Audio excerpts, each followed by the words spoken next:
ปล่อยนกลดเคราะห์ภัยรีปีใหม่เมืองสนุกสนานเต็มที่ปีใหม่เมืองสนุกสนานเต็มที่ขอมือโจทย์ดีประเพณีล้านนา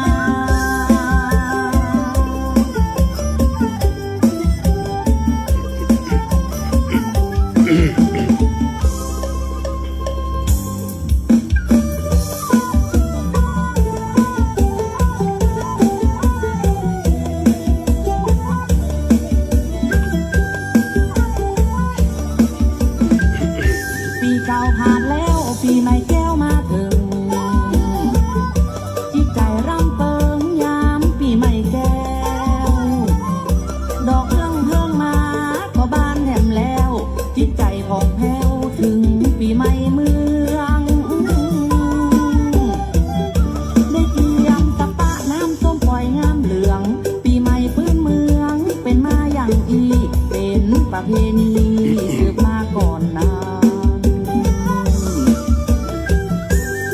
นวันงามยามเดือนเมษาตามตำหาบอกมาถูกต้องวันนี้วันดี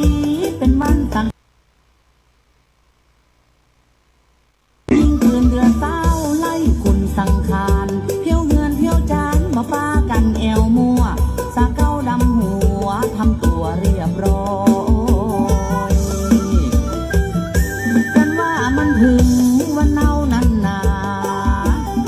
ก็ขอยกมือ10 นิ้วกราบนบน้อมยังพระติรัตนเกี่ยวเจ้าตั้ง3 ประการอันมีพระพุทธเจ้าพระสัทธรรมเจ้าพระสังฆเจ้าอันเป็นสรณะที่เปิ่งที่เคารพนับถืออันสูงสุดในชีวิตขอกราบคารวะแตบไตไวยสาปารมีธรรม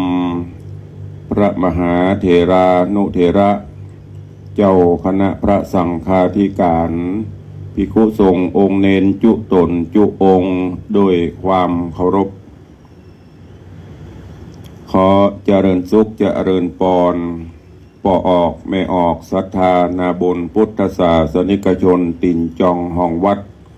จุหนุ่มเท่าใจยิงก็ขอน้อมต้อนรับทุกท่านเข้าสู่รายการมรดกธรรมกำเมืองและสารธรรมกำเมืองต่างสถานีวิทยุกระจายเสียงพระพุทธศาสนา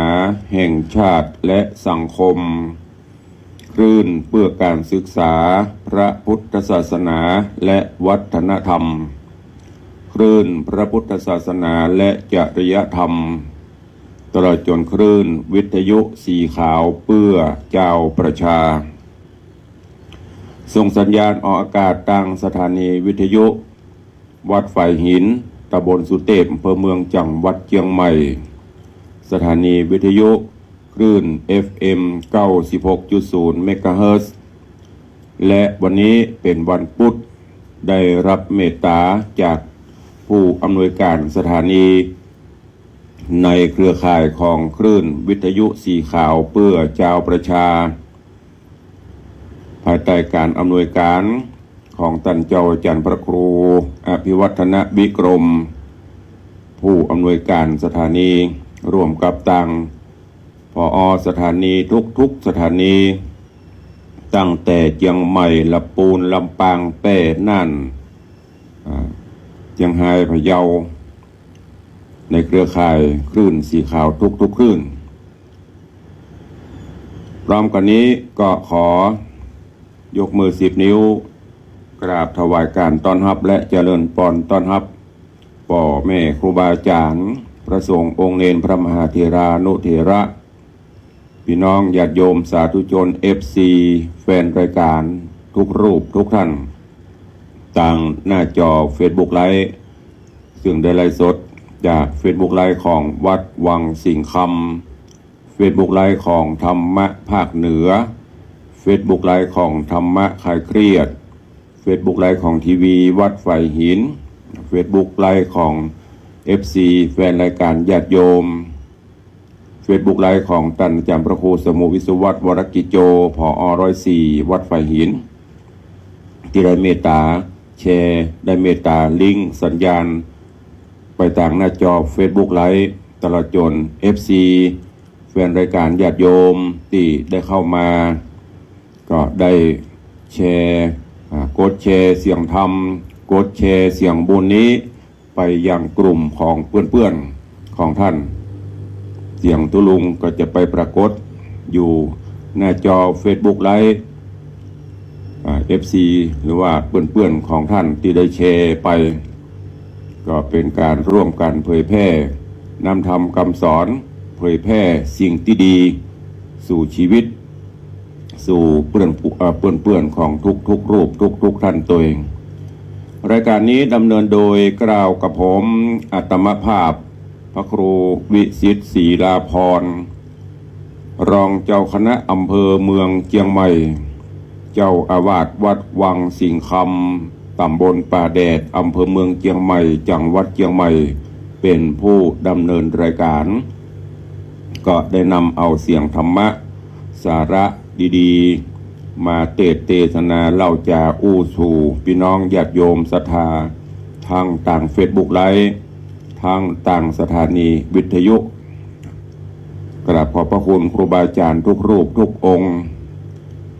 อนุโมทนากับญาติโยมสาธุชนทุกท่านที่ได้ติดตามเป็นกำลังใจด้วยดีเสมอมาปะกันวันนี้อากาศก็เริ่มเย็นๆซะหน่อยแต่ว่านี่ก็หลายพื้นที่คงจะมีฝนตกบางทีก็อาจจะมีลมพ่องจะหมอกปานกลางเนาะตามที่ได้ติดตามข่าวสารทาง Facebook ก็ดีทางสถานีวิทยุก็ตามที่กรมพยากรณ์อากาศเบิ่งได้แจ้งในช่วงนี้ก็จะมีลมฟ้าลมฝนถ้ามันมากับฝนก็ยังดีหน่อยหรือลมมอกปอควรเนาะอย่าไปฮื้อเป็นลมใหญ่ลมหลวงเป็นว่าตะไคร้หำเนอก็จะซ้ำซ้อนแต่ว่าเฮาก็ห้ามปรามบ่ได้เรื่องธรรมชาติเฮาบ่ฮู้ว่ามันจะเกิดอะไรอย่างขึ้นแต่ทางที่ดีก็ป้องกันไว้อย่างที่ได้บอกไปช่วงนี้เป็นช่วงของหน้าลมฟ้าลมฝนอากาศแปรปรวนบ้านจองหอเฮือนที่มันบ่แข็งแรงก็ซ่อมแซมให้มันแปลงให้มันแข็งแรงต้นไม้ต้นตอกต้นใหญ่ต้นหลวงใกล้บ้านใกล้จองมันจะหักจะโค่นก็ตัดแฮนตกแต่งเหียเวลาเกิดพายุลมฟ้าลมฝนก็พยายามหาที่กำบังหาที่ลบคือมันปลอดภัยทั้งชีวิตและทรัพย์สินของเฮา ขอสุมาอภัยเนอะฝุ่นละอองก็ยังมีนักอยู่ก็สู้กันไปอีกเนาะผมว่าจะเป็นอย่างก็เป็นกำลังใจต่อสู้กันต่อไปที่สำคัญก็คือจะไปละศีลละธรรมอันนี้เป็นสิ่งสำคัญคือมีสติมีสัมปชัญญะกำกับตนกำกับตัวอยู่เสมอว่าจะอยู่ที่ใดมีสติเวลาเกิดอย่างขึ้นก็จะไปกั้งเพราะว่ากั้งสมัยยังเอาไหนบ่ได้ไหนถ้ามีสตินี่เราก็จะแก้สถานการณ์ต่างๆคือมันผ่านพ้นไปด้วยดีด้วยความเป็นห่วงจากตุลุงในวังจากรายการเนอะก็ฝากหวังไว้กับทุกท่านตัวเองวันนี้ก็ขอให้เป็นวันแห่งความสุขของทุกรูปทุกท่านแม่นท่านทั้งหลายจะดำเนินกิจภารกิจธุรกิจกิจใดๆก็ขอให้มีความสำเร็จผลสมดังมโนในไฟอ้าง แม่นจักกาจะขายก็ขอให้ซื้อง่ายขายคล่องกำไรงามจะเดินตังไปที่ไหนก็ขอให้แกล้วกลาดปลอดภัยหากแม้นวันนี้เป็นวันอายุวัฒนะมงคลครบรอบวันเกิดของท่านผู้ใดก็ขอให้มีความสุขเหมือนกันเนอะก่อนที่จะได้อู้ได้ได้จ๋าเรื่องราวต่างๆนำข่าวสารต่างวัดวาอารามต่างพระพุทธศาสนามาอู้มาจ๋ามาแจ้งก็เข้าสู่หัวใจรายการเหี่ยก่อนเนาะเข้าสู่หัวใจเหี่ยรายการเหี่ยก่อนฟังน้ำฟังธรรม แล้วตารายการก็ค่อยมาอู้มาจากันขอบพระคุณแถมครั้งหนึ่งเนอกับท่านผู้อำนวยการทุกสถานีและโดยเฉพาะ ต่างคลื่นวิทยุสีขาวเพื่อเจ้าประชาทุกคลื่น FC ต่างคลื่นสีขาวตัวเองก็ต่างโดยเฉพาะต่างคลื่นสีขาวจะปะกับตุลุงในวังเฉพาะวันพุธเนาะได้มอบถวายเพื่อนได้มอบถวายเวลาให้ตุลุงวันพุธ1 ชั่วโมงส่วนต่างคลื่นวัดไฟหินเฮากระปะกันตึงวันตั้งแต่เวลา6 โมงถึง7 โมงเช้าต่างคลื่นFM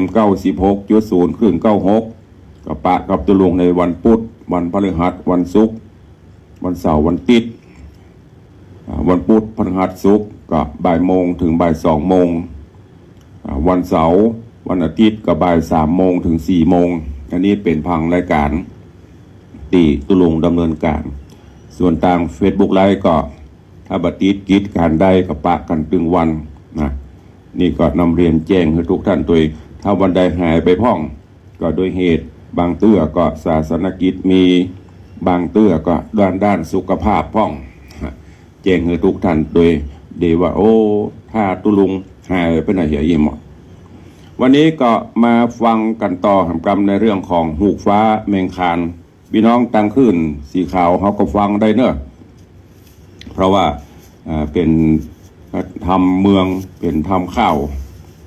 เรื่องราวก็เคยเทศหลายไปประมาณ2-3 ครั้งแต่ญาติโยมค่อยฟังตุลุงก็มาเทศต่อแหมในตอนที่แล้ว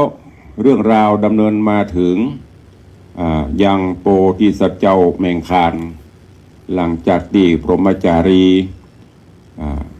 ต่างป่อพญาแถนพรมได้ยินเสียงฮูกเสียงฮูกต่อผ้าก็เกิดบาดลูกโอ้อยู่เมืองพรหมสุขสำราญบานใจแต่ไปอยู่ในเมืองมนุษย์ก็อย่างมาตุกด้วยความเป็นห่วงด้วยน้ำจิตน้ำใจของผู้เปรียบเสมือนเป็นพ่อเป็นแม่เนาะก็เลย คือ เรา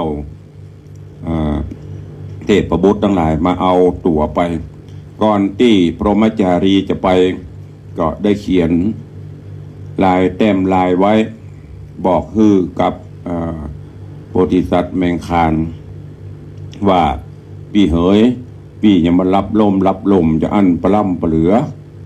น้องห้องพี่กับหูบ่ได้ยินบ่เดี๋ยวนี้ป่อพญาแถนพรหมเปิ่นฮือเหล่าอำมาเสนาของเปิ่นมาฮับเอาตัวน้องไปเนอะถ้าหากว่าพี่ฮักพี่อินโดพี่กึดเติงหาจะฮือไปตัวเสาะหาติเมืองตะไหลพรหมพุ่นเนอะพอโพธิสัตว์เจ้าแมงคานตื่นมาบหารก็เสาะหากันควักไขว่ตึงนอกตึงในตึงปอดตึงแม่เจนาเอามาช่วยกันจนกระทั่งไปปบไปปะเข้าใส่ลายสารลายสือหนังสือที่พรหมจารีได้เขียนไว้ก็ฮู้ได้ว่าโอ้เดี๋ยวนี้นางไปอยู่บนเมืองถลายพรหมบุโลกก็เลยไปบอกคือป่อลาป่อเศรษฐีลาป่อพญาป่อก็บอกว่าโอ้ลูกเหยในบ้านในเมืองเขานี่มีปะเลอะหญิงงามไม่หญิงงามนี่ลูกจะเอาจะได้จะเอาขาวเอาดำเอามอยเอาอย่างมีมดแมงคานก็บอกว่า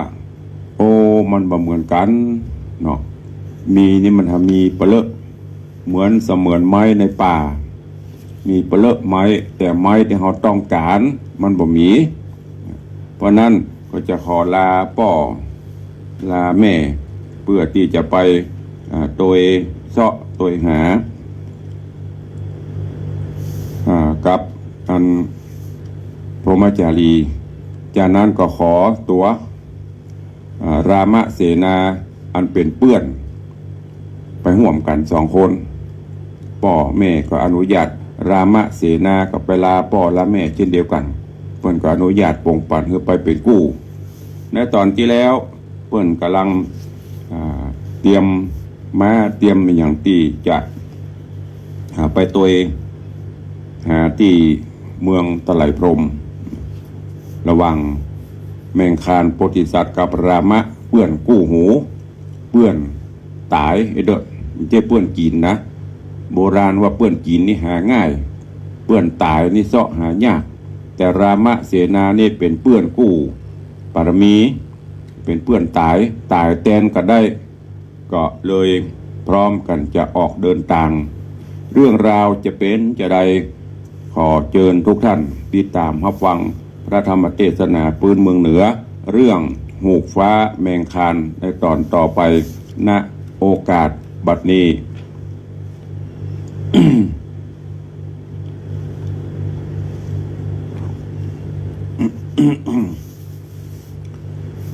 นะโมตัสสะภะคะวะโตอะระหะโตสัมมาสัมพุทธัสสะ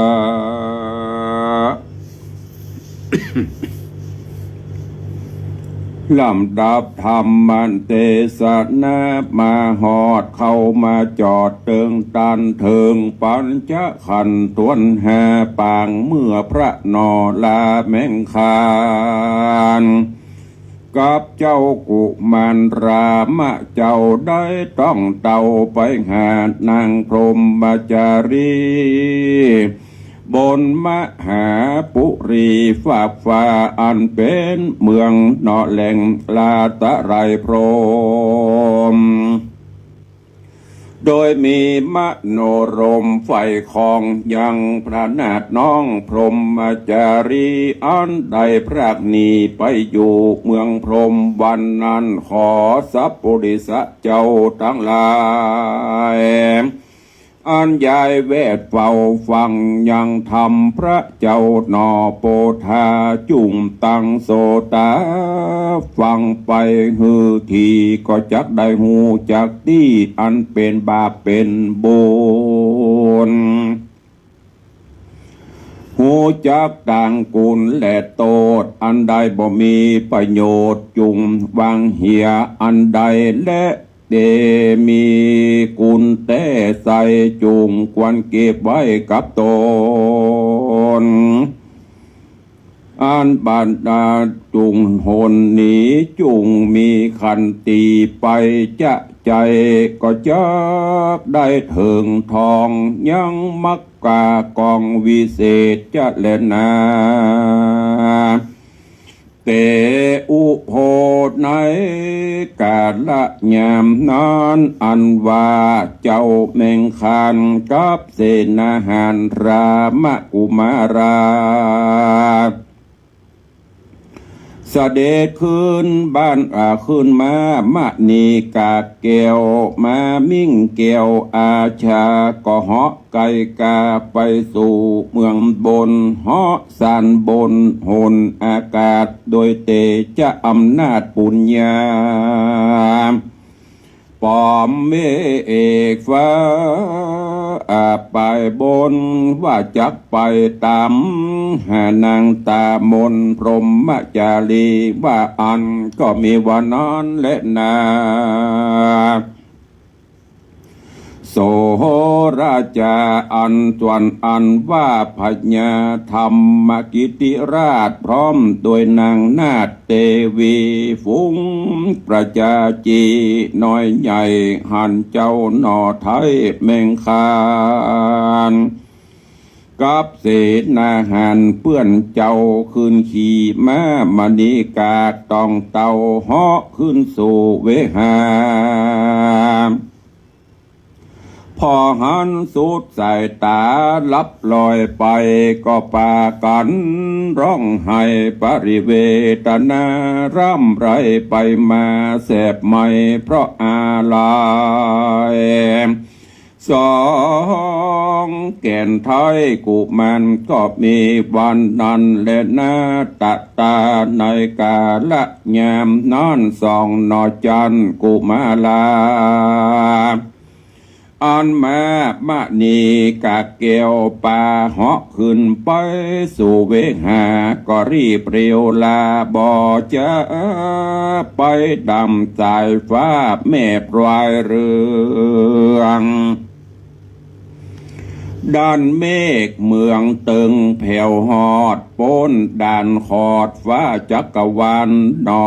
เจียงคันตั้งสองก็ไปลอดนครเมืองแทนลอยามตาวันปอลงแหล่งใกล้ค่ำแล้วสองดอกแก้วก็ไปแสวงหายังที่จอดรับนอนก็มีในกาละปางนั่นแลอันว่าเมืองแทนรอนั้นนะงามปอตาเต้ใบมีกำแพงยาวหยันกว่าอ่างผาศาสตร์สั่งงามมดใสเป็นเมืองรุ่งเรืองไรบ่อเศร้าส่วนนางนารีหนุ่มเนาสาวแทนอันอยู่เมืองแดนเมืองนั้นเรามีมากเต่าหลวงลายเขาได้หันเจ้าส่องใจเป็นเจ้าได้ต้องเต้าเตียวมาหมู่นางกัญญาสาวแทนตั้งหลายก็มานั่งยายเวทเฝ้าถามส่องเจ้าใจรามบดูราส่องเจ้างามหนุ่มน้อยนะซอยลอยโสภาการลูกแห่งโหนได้มาบ่แจงที่ขอส่องบวกรี่ใครจะบอกเคยหันมาแต่ก่อนสองเจ้าอ่อนมีกิจเยื่องใดบ่แจงขอจุงแสงบอกปันเดเตนาตั้งขันเนในขันนายามนั้นอันว่าเจ้ารามกุมารจริงปฏิสันฐานกล่าวถอยว่าดูรานางนาดน้อยกัญญาอันว่าสองราพี่น้องได้ลูกจากห้องจุมปูบ้านเมืองแห่งตูอยู่โลกลาอันอยู่ใต้ลุ่มฟ้าเมืองแทนความเครื่องแก่นบาดใหม่จริงจากใด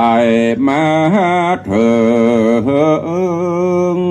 เสาะหานางเมืองพรหมจารีอันลักพรากหนีต้องเต้าพรากจากผัวเจ้าเตรียมใจอันว่าเมืองแห่งสูเจ้านี้ไกลบ่ใจกล้าอายขอจุงได้ไขปั่นบอกข้าอันคมแน่มาหาว่าจากนกราเมืองแห่งนี้แล้วจากไปรอดที่เมืองใดอันจะเตปียามนานฝูงนางเทวดาทั้งหลายได้ยินกำใจถามไทยจริงได้ไขกล่าวจี้ว่าโพดูราสองใจรามอันมาจากเมืองมนุษย์สามกันว่าจากเมืองแทนลอไปแถมนอเตี้ยงเต้าก็จักไปฮอดเมืองพระญาเจ้าแทนลือว่าอันก็มีแลนายามนั้นพระมหาสัจเจ้าแมงคันกับรามกุมารนอเจ้าได้ยินกำบอกเล่าตันถอยแห่งฝูงนารีหนุ่มน้อยสาวแทนก็กล่าวกำสาธุดีและว่าอ่านแล้วสองนอจานก็สั่งอำลา ขึ้นขี่อาชามาแก้วสออาสะยองกาดแก้วสู่เวหนปอมเมฆบนจันฟ้าก็หายด้านกว่าไปเถิงเขาก็ไปลอดจอดถึงยังเมืองแทนลือบ่จ้าโดยเตจะมามณีกาตัวดีหกเล่นนีใดทะลัดมือเดียวเตะสายอันหนึ่งใส่ดังผาดกล่าวไว้อุปมาว่าเหมือนดังปุริสาคนในโลกใดได้เหยียบคู่ออกยังแขนดิเลมามะเนกากเหาะสันไปสู่เมืองแทนลือก็มีอุปมาดังอันบ่อยากจะแลนา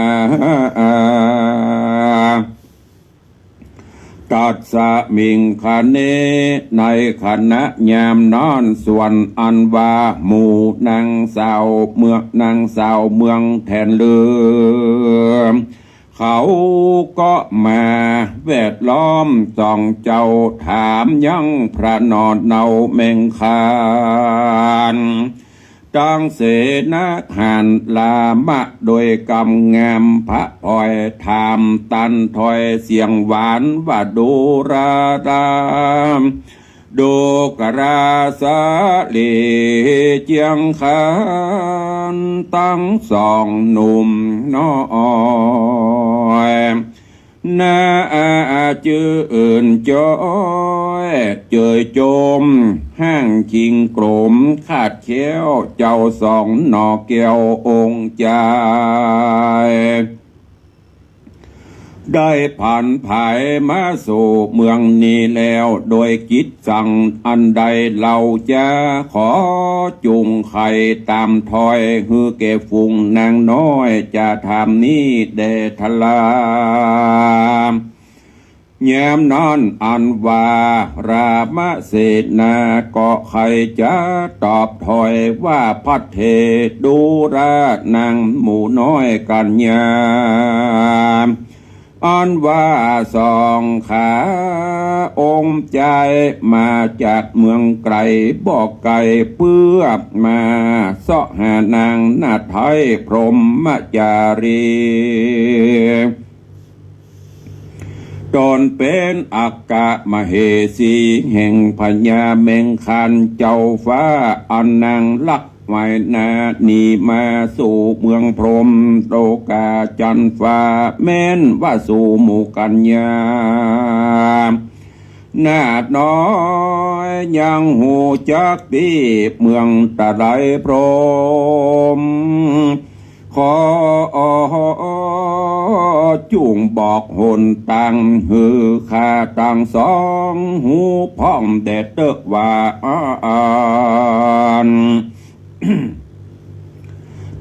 ตาในกาละยามนอนฝูงนางกันยะหนุ่มน้อยได้ยินถอยกำจาแห่งรามเสนาดังอ่านเขาจริงเย้มใครหัวว่าโหปัตตะโอยนอผู้ข้าตั้งลาก็มาปุ่นสังเวทยังสององค์ใจเต้และนออันว่าสองเจ้าหนอน้อยมาตามหานางยอดซอยสลีเมืองส่วนแม่นางเรืองโตนนั่นตนเจียงจันป้อราชา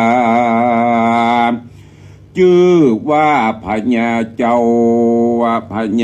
ากาบฟ้าเมืองแทนหากได้ห่วงเห็นไปขอหมายมันไว้กับตนนอไทยตะไลพรหม บ่อยากจะเล็ดนาตัดสมิงคเน ในขณะนอยามนั้นอันว่ามหาสัจเจ้าแม่งคันได้ยินคำสั่นกล่าวถอยแห่งหมู่นางน้อยเทวกัญญาก็มีความโตมนัสสามัดใหม่ก็กัดกั้งไกดันใจเจ้าก็ลำเปิงเถิงสะลีนมไวเมียเกี่ยวอะไรเป็นบ่แล้วเถิงนางนอนาวหนอพระเจ้านั่งร้องไห้จิงเรียกเสนาหามใจแห่งเจ้าว่าฮือรีบไปห้างมาตัวเราอาจารย์รีบเร็วราอย่าจะเฮาจักไปสู่เมืองไปนาฮือดันรอดจันฟ้าตะไหลพรมการนาโกโด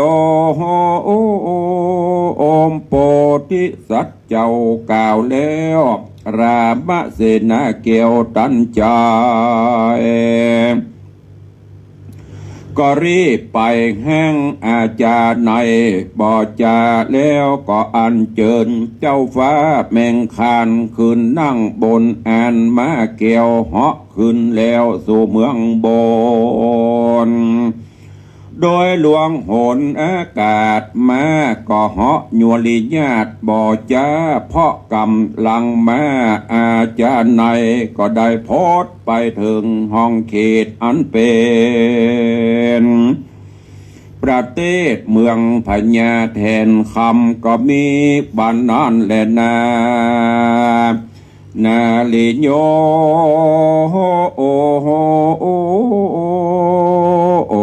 ยามนั้นอันว่านางกัญญา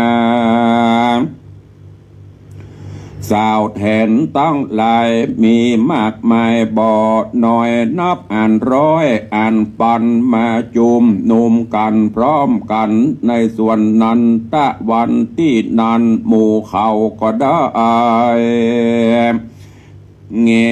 นพอบนฟ้าก็สัตตาหันสองนอดลาขี่มาอาจารย์นาย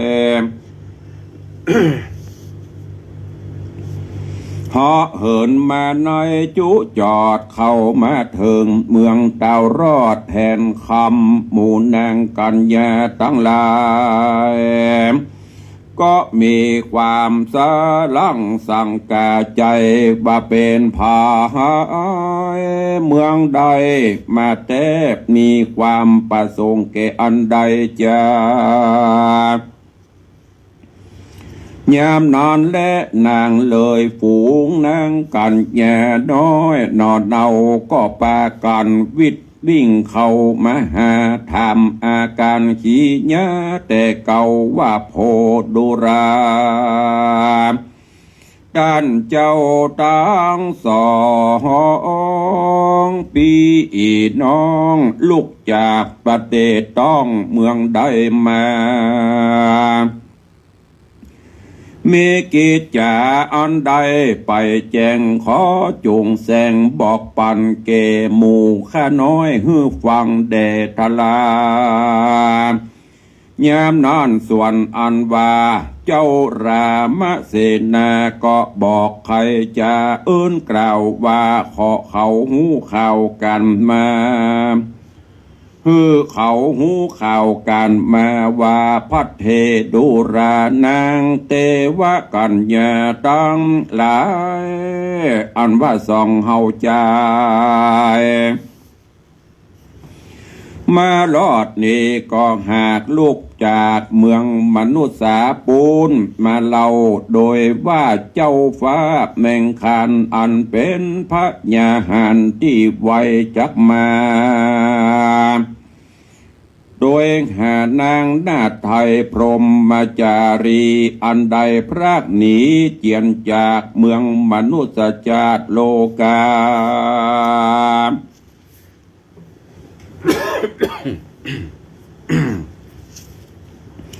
ม เมืองมนุษย์ศาสตร์โลกาเอาตนหนีมาสู่ในห้องแก้วกูตะไลพรหมในวันซืนนั้นแลนาสาปิเทวกัญญาส่วนอันว่านางเทวกัญญาทั้งหลายได้ฟังกำใจ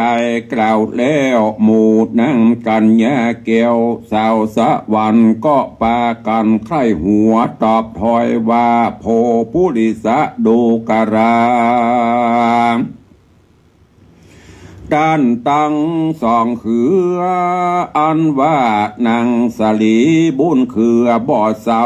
บ้านนี้นางนอดเนาพรหมจารี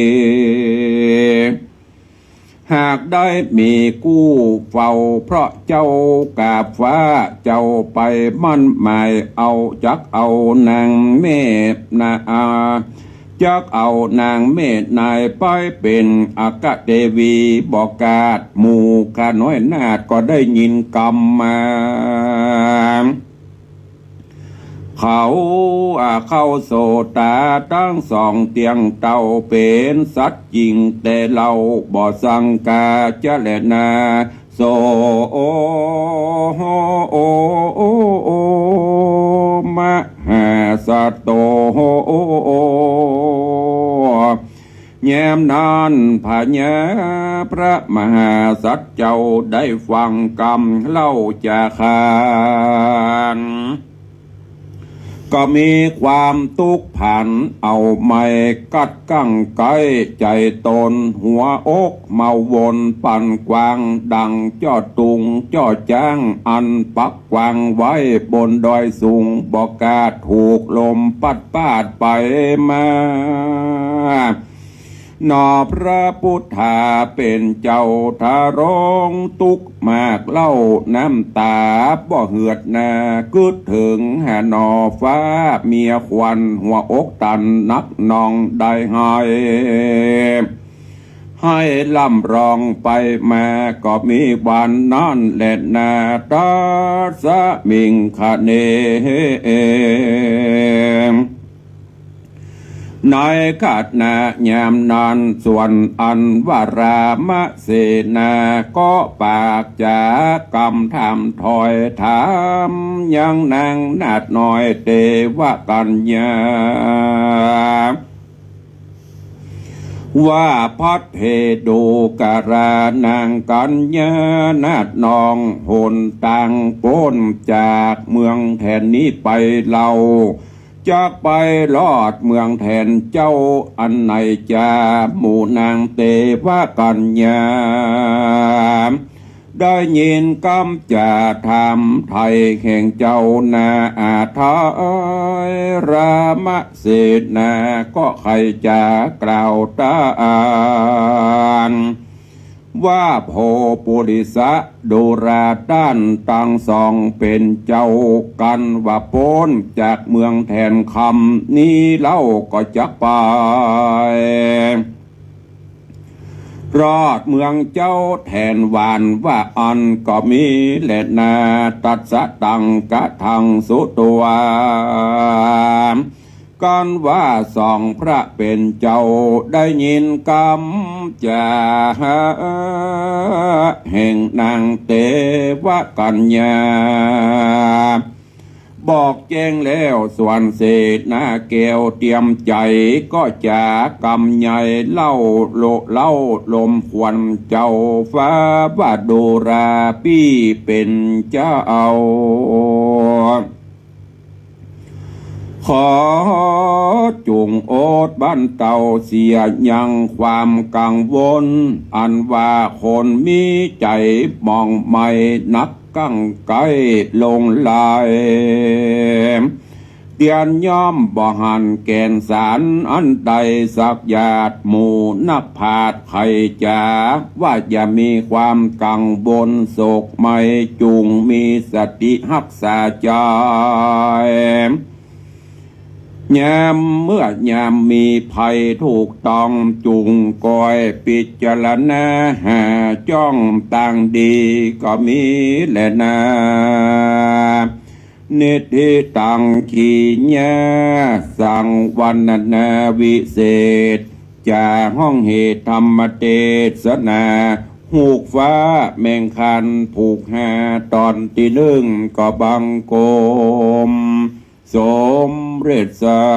เดช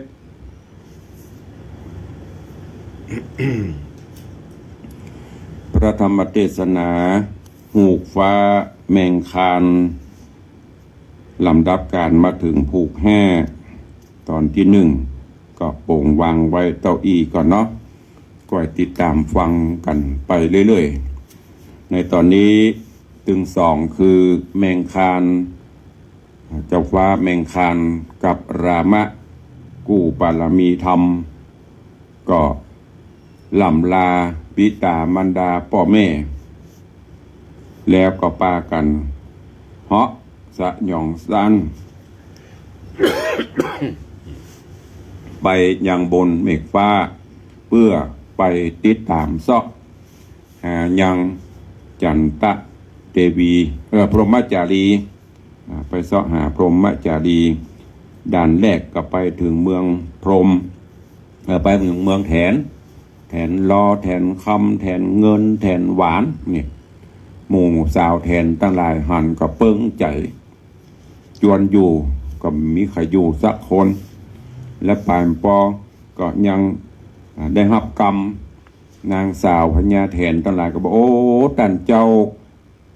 ปี้ทั้งสองมันถ้าไปเสาะหาข้าได้ยินบ่นบอกว่า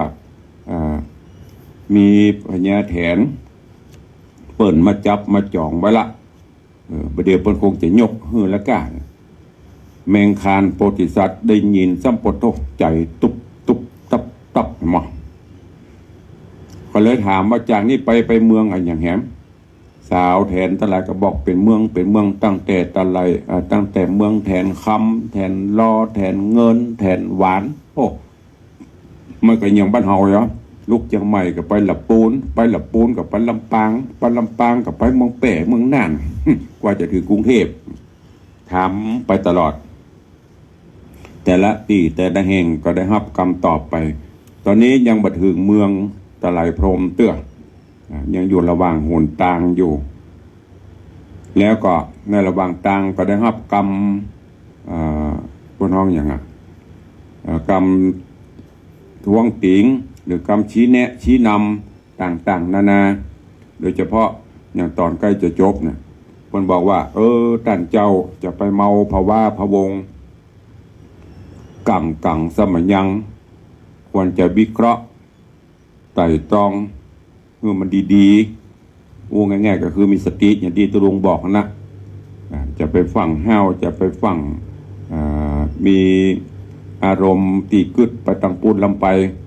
คือกิเลสมันครอบงำลำไปดึงจิตดึงใจมาอย่าพ่อง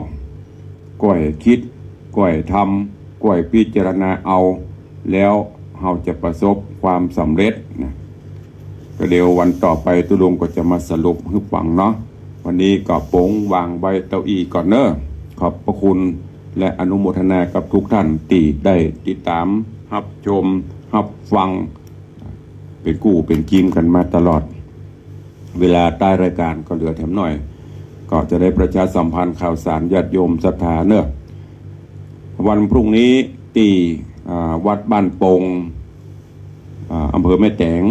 ก็จะมีงานทำบุญอุทิศบุญกุศลให้หลวงปู่ครูบาน้อยพระครูชัยวงศ์วิวัฒน์ครบรอบ100 กว่าปีก็เจริญปอนประชาสัมพันธ์ให้ญาติโยมศรัทธาเนอะหลายท่านก็คงจะเคารพนับถือรู้จักหลวงปู่ครูบาน้อยวัดบ้านโป่งตำบลบ้านโป่งอำเภอแม่แตงถ้าเขาไปวัดบันเดินวัดครูบาเทืองก็จะต้องผ่านท่านนะหลวงปู่สิ้นไปหลายปีละแต่ว่าลูกศิษย์ลูกหามีท่านพระครูตุปีเกตจื่อสัญญาบัตรบนลืมไปละต้องขอสุมาโดยก็ดำเนินการจัดกิจกรรมงานวันกตัญญูเป็นประจำกู้ปีเนอะ วันพุกนี้ก็เชิญชวนไปร่วมกัน ถ้าหลวงปู่ยังอยู่ก็จะได้มีอายุ120 กว่าปีแล้วกันอันนี้คือที่วัดบ้านเด่นที่วัดบ้านโป่งเนอะไปกันลวดไปไหว้สาครูบาเจ้าเทืองก็ได้แถมงานนึ่งก็ขอประชาสัมพันธ์เชิญชวนลูกศิษย์ลูกหาญาติโยมศรัทธานาบุญร่วมงานอายุวัฒนมงคลครบรอบ90 ปีพระเดชพระคุณหลวงปู่พระธรรมวชิระโกศลพระธรรมวชิระโกศลหลวงปู่สังวานเมื่อก่อนนี่ก็คือพระเทพโกศลปัจจุบันนี้พระเดชพระคุณได้รับโปรดสถาปนาได้รับโปรดเลื่อนสมณศักดิ์ขึ้นเป็นพระราชาคณะจันธรรมเมื่อปีที่แล้วในราชทินานามที่พระธรรมวชิระโกศลพระเดชพระคุณเป็นพระมหาเถระผู้ใหญ่ผู้มีคุณูปการกับประเทศชาติกับพระพุทธศาสนาแล้วก็เป็นร่มโพร่มไทรลูกศิษย์ลูกหามาจนบัดนี้90 ปีบรรจบครบไขว่แล้วก็ครบรอบ90 ปีการก่อตั้งวัดศรีโสดาสมัยเมื่อท่านเจ้าครูบาเจ้าศีลธรรมสร้างต่างขึ้นดอยสุเทพท่านครูบาเจ้าก็สร้างวัดเป็นวัดแรกวัดโสดาสกิตกานาการหันตานะบัดนี้ก็ครบ90 ปีพอดีเทียบเท่ากับอายุของพระเดชพระคุณหลวงปู่พระธรรมวชิระโกศลแล้วก็งานครบรอบ60 ปีพระธรรมจาริกก่อตั้งพระธรรมจาริกและงานเฉลิมฉลองถาวรวัตถุของวัดตัวกับปอยหลวงนี่ด้วยที่เปิ้นแปลงถ้าเขาขึ้นไปดอยสุเทพหลังครูบาเจ้าเขาจะหันเปิ้นสร้างลานธรรมลานครูบาแปลงบันไดหน้าแปลงซุ้มประตูโค้งก็จะลวดเฉลิมฉลองพร้อมกันตั้งแต่วันที่8 9 10นี่เป็นงานเฉลิมฉลองวันที่11เป็นวันทำบุญสืบชะตาอายุถวายหลวงปู่เนอะเชิญชวนทุกท่านไปร่วมตั้งโฮงทานไปร่วมงานทำบุญกันใครจะร่วมเป็นเจ้าภาพสังฆทานหรือจะรับอันใดช่วยสงเคราะห์อันใดไปมุทิตาการสักการะก็จะเลิญปอนเรียนเชิญได้เนอะที่วัดสลีศรีโสดาตำบลสุเทพอำเภอเมืองจังหวัดเชียงใหม่ตัวแห่งวันหนึ่งก็คืองานก่อสร้างพุทธมณฑลศูนย์รวมของพุทธศาสนิกชนชาวไทยชาวเชียงใหม่ถึงในเมตตาพระเดชพระคุณหลวงพ่อพระเจ้าคุณพระเทพมังคลาจารย์เจ้าคณะจังหวัดเชียงใหม่ร่วมกับพระเถระอันมีรองเจ้าคณะจังหวัดเจ้าคณะอำเภอรองเจ้าคณะอำเภอเจ้าคณะตำบลรองตำบลเจ้าอาวาสผู้ช่วยเจ้าอาวาสทุกวัดร่วมกับส่วนราชการทุกส่วนองค์กรทุกองค์กรได้ร่วมกันจัดสร้างพุทธมณฑลศูนย์รวมกิจกรรมของชาวพุทธและกิจกรรมต่างๆทางต่างราชการที่บ้านโทกเสืออำเภอดอยหล่อจังหวัดเชียงใหม่ปัจจุบันนี้ก็เริ่มดำเนินการก่อสร้างไปเรื่อยๆขอน้อมเอิญเชิญชวนบอกบุญข่าวสารนี้ให้กับสาธุชนญาติโยมอาจจะเป็นวันเกิดอาจจะเป็นวันสำคัญเนอะไปร่วมสร้างฝากบุญไว้ในพระพุทธศาสนาพุทธมณฑลแห่งนี้ถ้าสร้างเสร็จก็จะเป็นศูนย์รวมเป็นที่จัดกิจกรรมต่างๆของพี่น้องชาวเชียงใหม่เขาโดยในพื้นที่ประมาณ200 ไร่ก็ในนามคณะสงฆ์ก็เชิญชวนบริจาคได้ทุกวัดทั่วจังหวัดเชียงใหม่หรือที่ทางอวการอำเภอก็ไปได้ฝากเพื่อนบอกว่าขอฝากไปหอมสร้างพุทธมณฑลอีเนอะ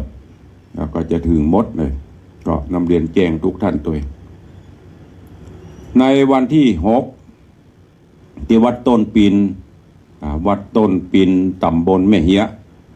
อำเภอเมืองเชียงใหม่ก็จะมีงานทำบุญส่งน้ำพระธาตุวันที่6ที่วัดต้นปินวันที่9ที่วัดเชียงยืนเดชเมืองก็จะมีงานเนอะ ช่วงนี้ก็จะเป็นช่วงของประเพณีส่งน้ำพระธาตุละเดือน7 เดือน 8 เดือน 9 เดือน 10นะเดือน 9 เดือน 10ก็จะเข้าพรรษาก็นำเรียนแจ้งทุกท่านตัวมาถึงวัดวังสิงคำวัดตุลุงในวังนะก็เชิญชวนทุกท่านร่วมสร้างตานะปรมีธรรมเนอะ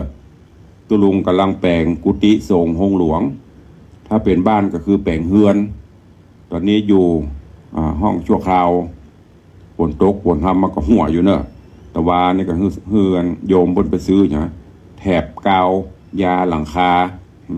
แต่ว่าวันซื้อนี่ก็ซ้ำโดนเขย่าแฮมมีหัวแตกหัวนี่พ่องปนหัวปนซึมก็มาช่วยกันสร้างเนอะจะได้ปันได้อยู่เฮือนใหม่ตามจิตเจตนาศรัทธาตอนนี้ก็เริ่มก่อสร้างไปเรื่อยป่านแปลงกุฏิสงฆ์แปลงโฮงหลวงตีวัดวังสิงคำกิจกรรมแฮมอันหนึ่งเนอะพี่น้องญาติโยมวันนี้วันที่2ละเข้าสู่เทศกาลมหาสงกรานต์ปีใหม่ไทยปีใหม่เมืองปีใหม่ล้านนาอย่างเป็นทางการปีนี้เชียงใหม่ท่านผู้ว่าราชการจังหวัดเชียงใหม่ได้กำหนดปีใหม่ตั้งแต่วันที่1เป็นต้นไปเนอะ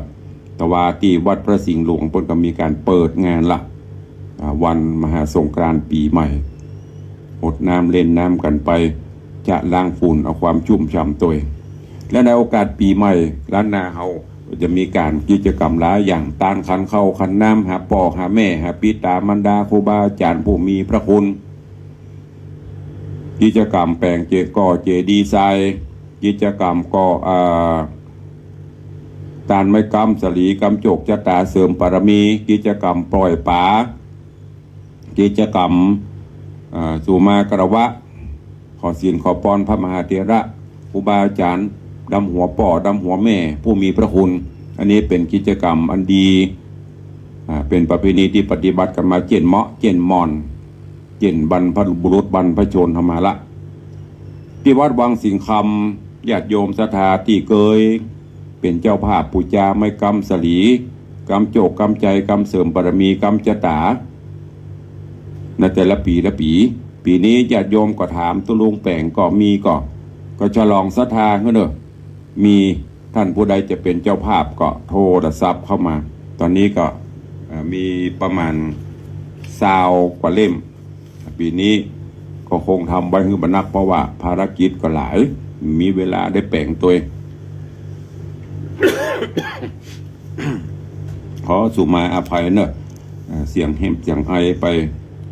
ก็ขออนุญาตประชาสัมพันธ์เนอะที่ได้แจ้งมาเผื่อมันตกหล่นไปก็ท้วงติ่งเข้ามาตัวเองอันนี้ในส่วนของไม้กำของ FC ตั้งแต่แรกเนอะวันนี้ก็มีโยมแม่จันเพญใจคำโยมพยุงศักดิ์ใจคำโยมพิมพ์ดาราใจสุรัตชัยเป็นเจ้าภาพ1 เล่มโยมพินันอินสมเตปินพิทาจารย์อินสม7 สีร่วมเป็นเจ้าภาพ2 เล่มโยมอัญชลีคำกิติ1 เล่มโยมนางสาวนีรนุชมาลา1 เล่มโยมวันละภาภูลสุภา1 เล่มโยมแม่ครูเดือนทองจันที1 เล่มโยมแม่อุ้ยมอนจันคำแสงบุญ1 เล่มโยมแม่ปราณีพยาคัยหพล1 เล่มโยมแม่สุวรสใจโต1 เล่มโยมพินานจรันปิยจันทร์พร้อมเครือข่ายญาติมิตรแก้วสหายคำบ้านดอยซิวอันนี้ร่วมเป็นเจ้าภาพเสวียนก่อเจดีย์ทรายบริจาคเป็นเจ้าภาพ ทรายแล้วก็ต้นเงินแถมร่วมกับโยมแม่ละอปิยจันทร์เนอะอุทิศบุญกุศลคือปิตามันดาหลายปีแล้วที่ได้บอกไปเพื่อเป็นเจ้าภาพแล้วก็มีแม่ประณีพยาคัยหพลโยมบิมลอำพันธ์1 เล่มโยมพี่หมอมัทนามพันธ์1 เล่มโยมนัดประคันอำพันธ์1 เล่มแม่สายทองอินทจักรโยมชนิตาอินทจักรโยมนัทพงศ์อินทจักร1 เล่มแล้วก็ตุงจตาปรมี3 ตัวหอมทรายแหม100นอกจากนั้นก็มีโยมแม่ศรีนวลลันจวน1 เล่ม